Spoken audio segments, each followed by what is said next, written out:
I'm Dr. Joe Molloy. I'm a board certified neurosurgeon here with Total Spine Orthopedics and Total Spine and Wellness. I have 25 years of experience in a wide variety of spine and brain problems.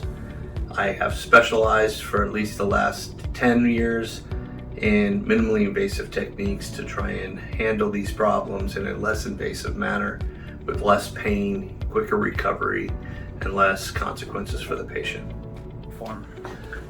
Herniated discs usually are a disruption of the normal architecture of the natural disc material. A disc is constructed with an outer ring of fibrous bands that keep and contain a jelly-like center that is a shock absorber. That outer ring suffers rips and tears through a variety of manners. Sometimes it's trauma-related, where somebody's involved in an accident or a fall or some kind of a trauma to the spine, and then subsequently there's tearing of the fibers and an opening can develop.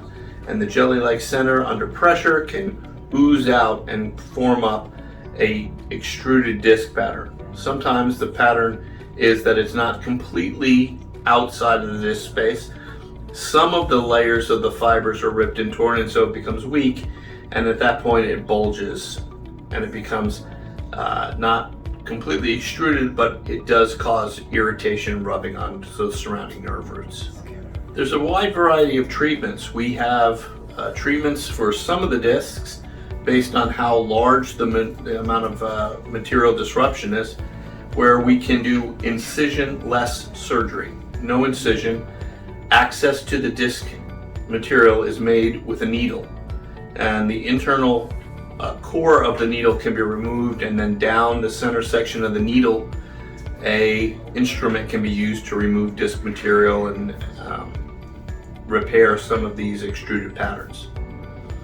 We also have small, less than 1-inch incisions, Band-Aid type surgery, where a small access tube about the size of my pinky is used to access a section of the spine without disrupting all of the surrounding tissue.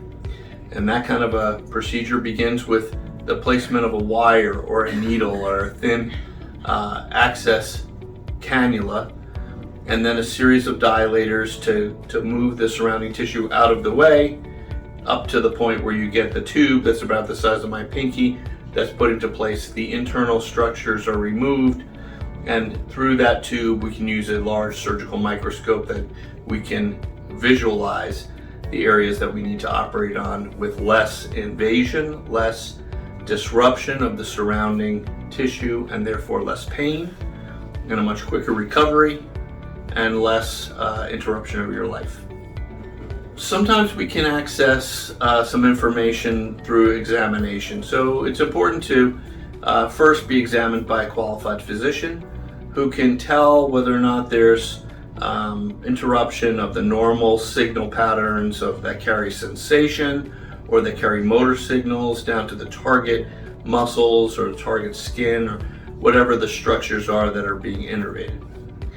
When that kind of an interruption of the signal pattern is there, we only have a small amount of time to deal with that before that interruption becomes a permanent fixture.